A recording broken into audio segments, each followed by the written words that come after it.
Descriptive statistics is a term referring to a set of techniques for summarizing and displaying data, which often involves the use of line charts, bar charts, and pie charts. Now, typically when we use descriptive statistics, we're trying to describe what's called a distribution. And all a distribution is that's just a fancy term referring to how the scores are spread out, how the scores are distributed across the levels of that variable. So there's a lot of terms that we use whenever it comes to statistics, and I just wanted to get a few of these out of the way just so that you understand what we're talking about here. So first of all, we use the word data quite often, and data just refers to the measurements or observations that we've taken from the sample. And data is a plural term, so whenever you talk about data, you're saying like that group of data. It's the singular for data is called datum, but we never use that term because you would never collect just one piece of data. So data, that refers to the observations, those measurements. But when we try to make sense of all that data, when we try to summarize it and describe it, then we have to compute some statistics.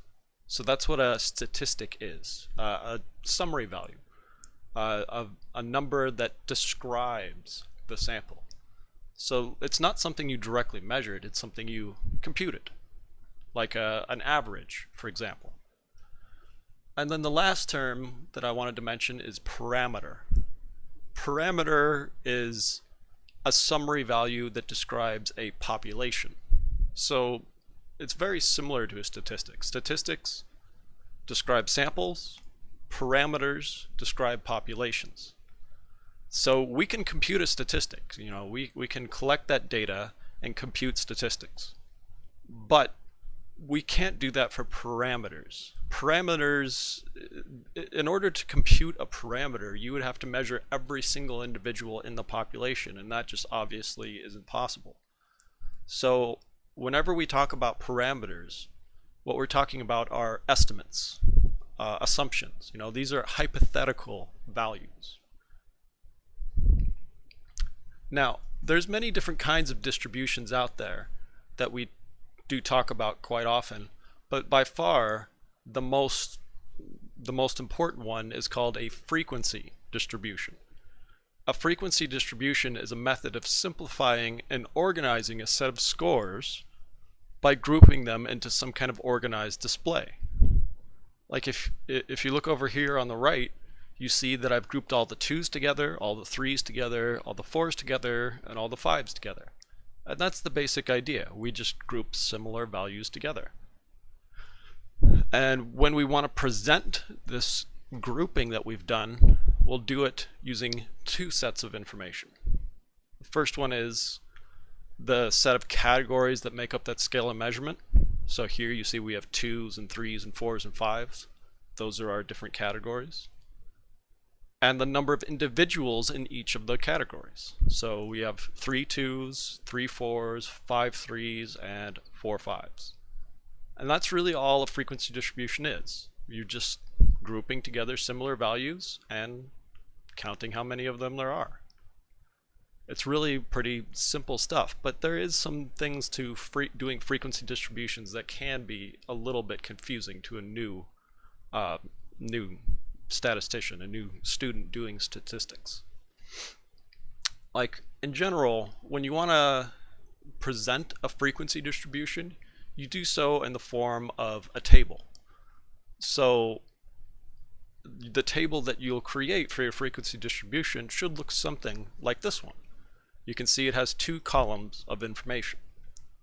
The first column, that X column, that's the different categories that are in your data, on your scale of measurement. So that just means some values are 10, some values are 9, some are 8, some are 7, 6, 5, 4, 3, 2, and 1. So those are all the different values that are possible for our variable. And then the F column, that second column, that just refers to the frequency. We call it a frequency distribution table because we're counting how frequent those numbers are. So you see the number 10 in this example has a frequency of 1. And that just means we have a single 10 in our data set. And then the number 9, that is a frequency of 3. So there's 3 9s. And there's 2 8s and 6 7s and so on. So I'm sure you completely understand how this works. It's fairly simple stuff. You know, you have the possible values on the left, and you have the frequency of those values on the right. How many times those values appear in the data. So frequency distribution tables are very popular. It's a very simple and easy way to describe your entire data set in a way that makes a lot of sense. But there's other ways to do it as well, and these ways tend to be more popular. What I'm talking about now are frequency distribution graphs. And there's all different ways you could do it, but basically it comes down to just two types, two of the most popular types of graphing, of visualizing a frequency distribution. So the first kind is called a histogram, and here's what it looks like. So you have your values across the x-axis. So we have some number 1s, we have some number 2s and 3s and 4s, and then we have the frequency on the y-axis. And that's all a histogram is. So this shows us that in this data set, we have 1 1, 2 2s, looks like maybe 3 3s, and 8 4s, and maybe 9 5s, and so on. So that's all histogram is. It's just that you see a bar above each score value, and the height of that bar indicates the frequency. So that's one very common way to visualize a frequency distribution. The other one is a polygon. So for polygon, you just put a point, a circle, a small dot at the frequency for each value. So for our value of 5, if that has a frequency of 9, we would put that at 9. And for the value of 4, if that has a frequency of 8, we would put that dot at 8. But you're not done yet. After you put in all those points, then you need to connect the dots. And that's why we call it a polygon, because as you can see, it makes this multiple-sided shape.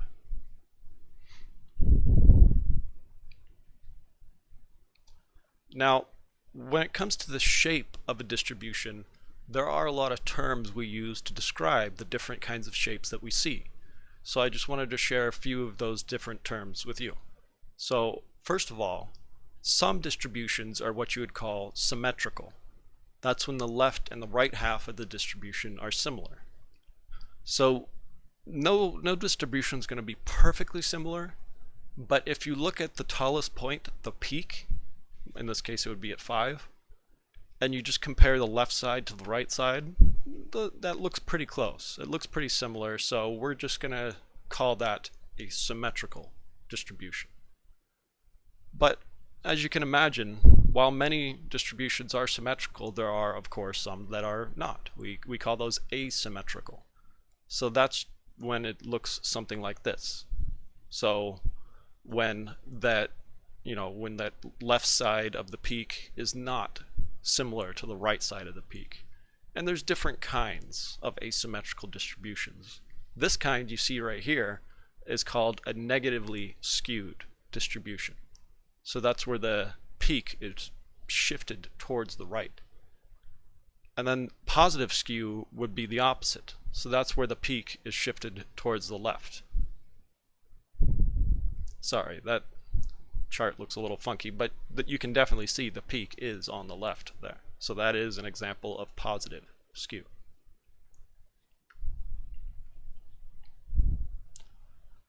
Alright, so those are some of the common terms we use. We do deal with a lot of symmetrical distributions, and we'll talk more about that kind of stuff later on. But one of the things that you might notice when you're building a frequency distribution table or graph is that there's something that seems a little off. Like maybe your distribution looks very symmetrical except for like a few data points, and those data points kind of just stand out like a sore thumb. We call those outliers, extreme scores that are much higher or lower than the rest of the scores in the distribution. And outliers can be a real problem, and if you have any in your data. They can distort your distribution shape and make proper statistical analysis very difficult. So here's just an example of what I would mean. If you look at the value of 1, that is a frequency of 7. That really doesn't seem to fit with the rest of the data. The rest of the data would be perfectly symmetrical if it wasn't for that 1 value. So whatever happened, maybe there was some kind of mistake made, but whatever happened has produced this kind of a outlier, making your distribution not symmetrical, asymmetrical. So those are the common terms we use. We talk about outliers, we talk about symmetrical distributions and so on, but there's a few other terms I just briefly wanted to mention. So you can use these terms just to briefly describe the shape of your distribution. So you have terms such as unimodal. So unimodal distribution is one that has a single peak, like you see here. So this one has one bar that is much taller than the rest, therefore it's unimodal.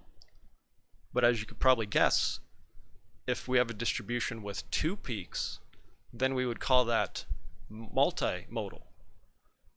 Or more specifically, if it has only 2, it's bimodal. Multimodal refers to any number of peaks. And then the third term we would use is a distribution that has no peaks whatsoever. So this is only possible if all the data is perfectly flat, like you see here.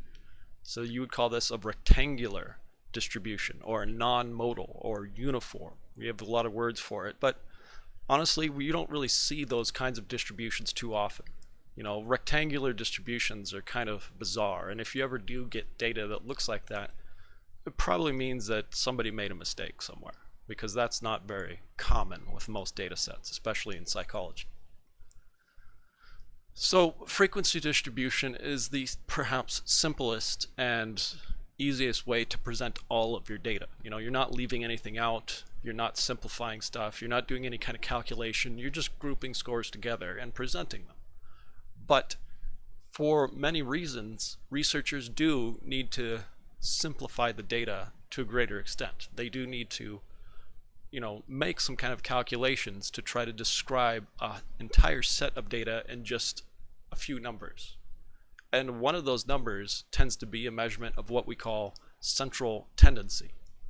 So this is a statistical measure that identifies a single score and which defines the center of a distribution. In other words, what is the score that is getting to the point? What is the score that is the most common, the most, on target, you could say, for that distribution? So yeah, that's the goal, to identify the value that is most typical or most representative of the entire group.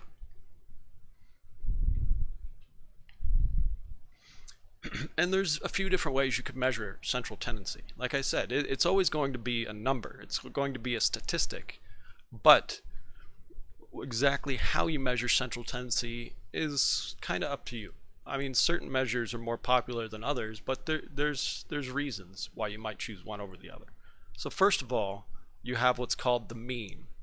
I'm sure you've calculated this before. Most people just call it the average value. If you can compute an average, you can compute the mean. It's the exact same thing. Then something else I'm sure you're familiar with is called the median. So that's a score that divides the distribution in half. And then finally, you have the mode, which is the most commonly occurring score. If you think back to what I was talking about earlier, when I was talking about these different kinds of distributions, unimodal, multimodal, and rectangular or non-modal, that's why we call them those things, because with unimodal, there's only one mode. But with multimodal, there's multiple modes, and then with rectangular, there's no modes. So mode is just the most common score. That's all mode is, really. So like I said, we don't really need to go over how to calculate the mean. I'm sure you know how to calculate a mean. It's very simple. It's just the mathematical average. So you add up all the scores and you divide by the number of scores. So if you want to have a formula for the mean, and you want it to look like a scientific formula, you would have sigma x. So sigma, that's like the E thing. It looks kind of like a funny E. So sigma x, that's the sum of all the x scores divided by n. So that's the average. Now, the median is something you don't really calculate. The median is just trying to find the center value of a distribution. So let's say this is our data. If we want to figure out what the median is, we need to first put the data in order from smallest to largest. The next step is to find the middle point. So there's a few different ways to do this, but the basic idea is you just count inwards. So 1 and 5 are at the ends, and then it goes 1 and 4, and 2 and 3, and 2 and 3, and 2 and 3, until you get to the center, which would be right here. Oh, sorry, those arrows are a little bit off. It should be shifted slightly to the right. Apparently I don't know how to count. So the median here would be between the 2 and 3. Sorry about that. So the median in this case would be 2.5.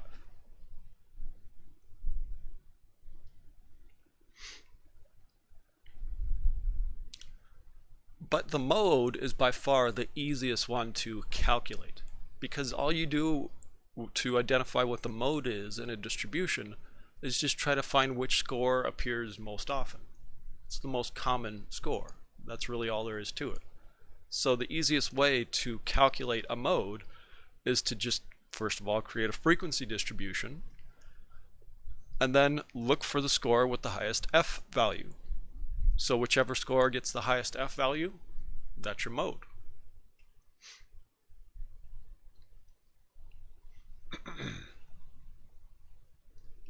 So when it comes to these different measurements of central tendency, if you calculate these kinds of things, if you calculate the mean, the median, and the mode, you don't even need to look at the frequency distribution. You don't even need to chart like a graph or anything like that in order to get a good idea for what the shape probably is. Because central tendency is a good way to determine shape. So first of all, you have our normal distributions. Those are those symmetrical ones where the left and the right are identical and there's only one peak. With a normal distribution like this, you'll find that the mean, median, and mode are all basically the same. So if you calculate mean, median, and mode and you get basically the same value, then you know it's what we would call normal. For a bimodal distribution, what you should get is something more like this. So this is when you get a mean and a median that are very similar, but then you have more than one mode. Like in bimodal, that would mean two modes, like you see here. And then finally, there's that rectangular one. As I already mentioned, this doesn't have a mode. So you would be able to calculate a mean and a median, but mode just doesn't appear anywhere. So you don't have one. That's how you know it's rectangular, if there's no mode. So yeah, it's pretty easy to tell what your basic shape is just by calculating these three measures of central tendency. But you can also use these three measures of central tendency to determine if a frequency distribution is not normal, if it is not symmetrical. And more precisely, you can identify what kind of skew it is. You can tell if it's a negative kind of skew or a positive one. So here's that negative skew. Remember, with a negative skew, the peak is shifted towards the right. So if you calculate the mean, median, and mode, what you'll find is that that mean is lower than the peak. The peak is the mode. You always remember the highest point in the distribution, that's your mode. So if you have a mean that's less than the mode, then it will be a negative skew, like you see here. With positive skew, now your mode is going to be less than the mean, like you see here. So it's kind of like that. With a positive skew, it's kind of like that mean is being dragged upwards. And with a negative skew, the mean is being dragged downwards.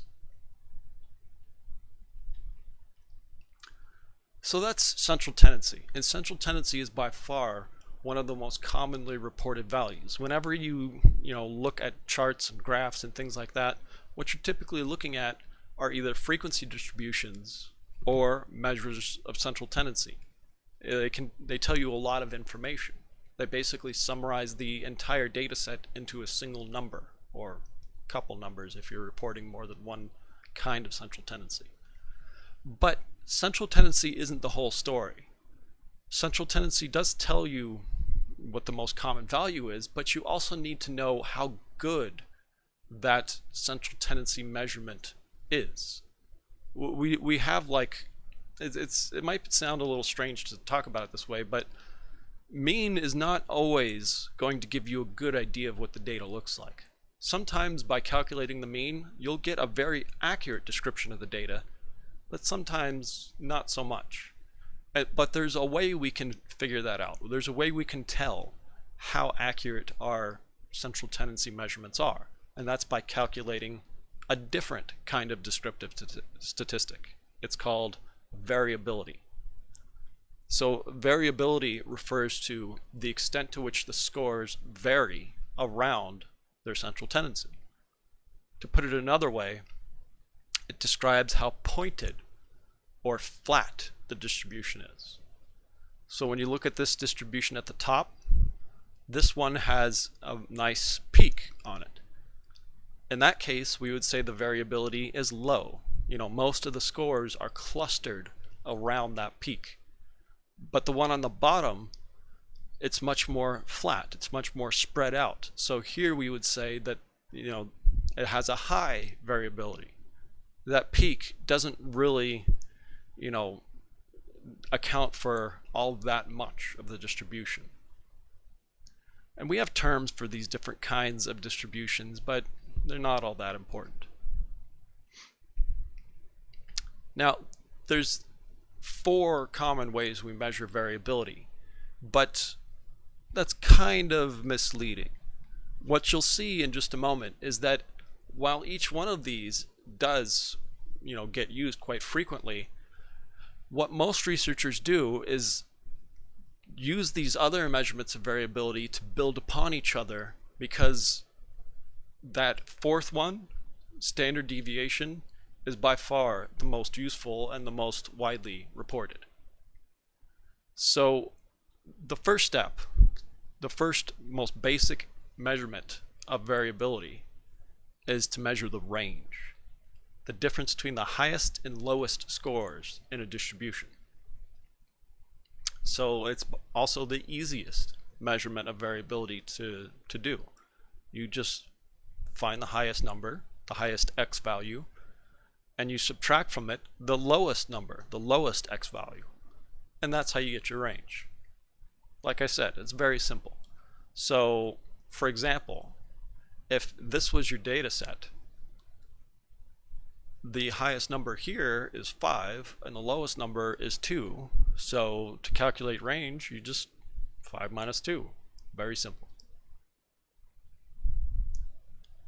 But like I said, these build upon each other. So you could report the range, and that would be a helpful thing to discuss in your research report, but most researchers take it to the next step, and they report something called the sum of squares. And this is where it really starts to get tricky. This is where the math gets complicated, because we call it sum of squares, for a very specific reason. Sum of squares refers to the sum of the squared differences of each observation from the overall mean. So, in order to calculate this, you first have to calculate the mean. That's step one. Step two is to then subtract each number from that mean. So you're going to get a set of difference scores. Step three is to square those difference scores. The reason we square them is to remove the polarity. You know, all the negative numbers will become positive and all the positive numbers will stay positive. So we need to get them all positive, because then the next step is to sum them together.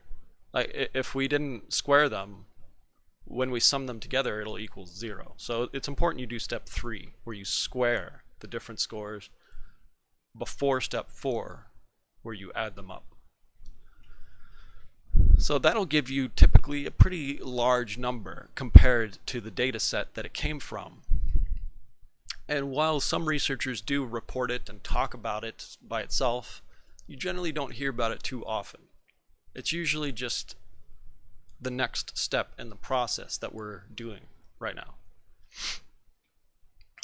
But if you can calculate the sum of squares for your distribution, then you'll be able to easily go to the next step. The sum of squares part, that's by far the hardest. It requires a lot of, mathematical operations. But the next step is by far much easier. So what comes next is something called variance, often noted as S superscript 2, like you see here. So this is a measurement of variability of a set of scores by computing the average squared distance from the mean, that's that sum of squares, and then dividing it by the degrees of freedom. Now, degrees of freedom is a complicated subject. We're not going to really get into it right now, but all you really need to understand about degrees of freedom at this point is that it's usually equal to your sample size minus 1. So degrees of freedom, sometimes noted as DF, degrees of freedom is usually just n minus 1. So if your sample is 30, then your degrees of freedom would be 29. So you calculate sum of squares and you divide it by n minus 1.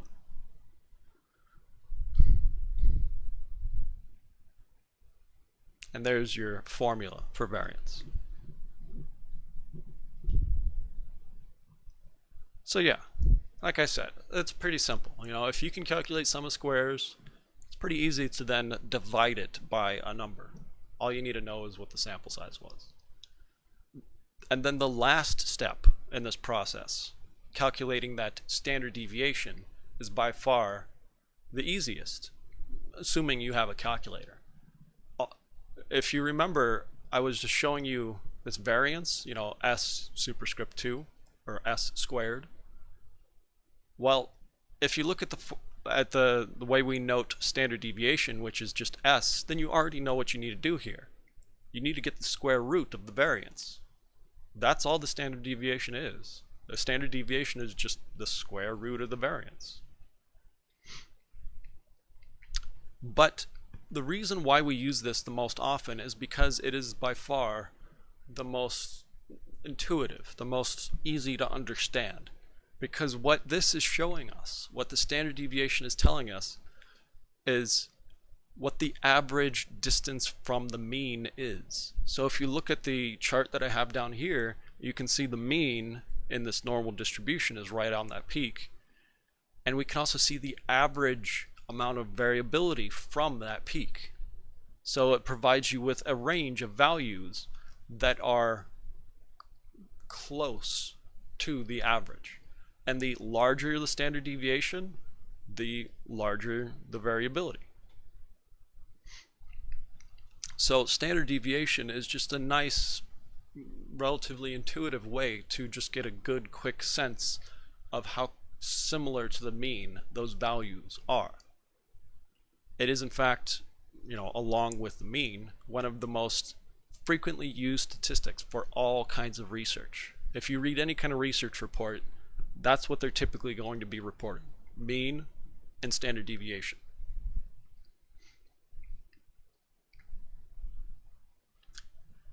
Now, there's a few final things I just wanted to mention since we're on the subject of describing, your data. These things are not used as frequently, but you do see them from time to time. So we're talking about things now like percentile rank. That refers to the percentage of scores in the distribution that are lower than a particular score. So what you basically want to do to calculate percentile rank is count the number of scores in the distribution that are lower than the score you're interested in, and convert that number into a percentage of the total number of scores. So this is a little bit confusing mathematically. If you're not particularly confident with your math skills, this can easily be overwhelming. But the whole idea here is that you just want to, first of all, find out what percentage of the scores do each of your values comprise. So here's an example. Here's what I mean. An easy way to determine the percentile rank of all possible scores is to calculate the cumulative percentage. So take a look at this table I have over here. We have our X column, that's the different values in the distribution, and the F column, that's the frequencies, right? So in order to figure out what these proportions are, these percentages are, the first step is to divide each F score by the total number of F scores. Like we want to see what the proportion of each value there are in the overall sample. And then if we multiply that by 100, we'll get percentage. So in this case, our total F is 12, so we just go down the list. So 1 divided by 12, 2 divided by 12, 3 divided by 12, 4 divided by 12, and 2 divided by 12. And that will give us these numbers after we multiply by 100. Alright, so that's the first step to determining cumulative percentage. Just do some simple division. But the next step can be a little bit confusing. With the next step, you start at the bottom and you just add them up. So the bottom value in the cumulative percentage column, which would be on the right, is exactly the same as the percentage column. So C percent is equal to percent for the lowest value. For the next value, you take that percentage, in this case 17, and you add it to the next value's percentage, which would be 33. So 17 plus 33. That gives you a cumulative percentage of 50. Then for the next one, you take its percentage value and add it to the previous value's cumulative percentage. So 25 plus 50, it gives us 75. And then for the next one, we take 17 plus 75 to get 95, and 8 plus 92 to get 100. Now, as you could probably guess, the highest value, the largest value, should have a cumulative percentage of 100, because if you're just adding up the percentages, obviously it should equal 100 if you did it properly. So that's a nice way to just check to make sure your math is correct. The top value should add up to 100. So whenever you hear somebody talk about percentile rank, you can try to think about it this way. Just think about it as, that value represents that whatever percentage it is below that value. So if somebody says they're in the 90th percentile, that just means 90% of the scores are either at their level or below. So percentiles, they are talked about in some cases, especially when it comes to things like grades and whatnot, but it's not used all that commonly. Something else that you probably haven't heard about very much, if ever before, is called a z-score. But we do need to use z-scores in statistics. Z-scores serve a very important purpose. A z-score is the difference between an individual's score and the mean of the distribution, divided by the standard deviation of the distribution. So the z-score indicates how far above or below the mean a raw score is, but it expresses this in terms of the standard deviation. So this can be a little bit confusing, and the math can seem a little bit intimidating, but what a z-score really is something very cognitively simple and straightforward. A z-score is just counting standard deviations. So think of it this way. Let's say you have a mean of 100 and a standard deviation of 10, right? If you want to know what the z-score is for a person who has 120 on this distribution, just count how many standard deviations away from the mean it is. So if the standard deviation is 10 and the difference between the mean and this participant is 20, well, you can put two 10s into 20. That's 2 standard deviations away. So you just count up the number of standard deviations you need to go from the mean to get to that participant, and that's the number that you have for z-score. So z-score is just, counting standard deviations away, basically. So a z-score of +1 would be 1 standard deviation above the mean. A z-score of -1 would be 1 standard deviation below the mean.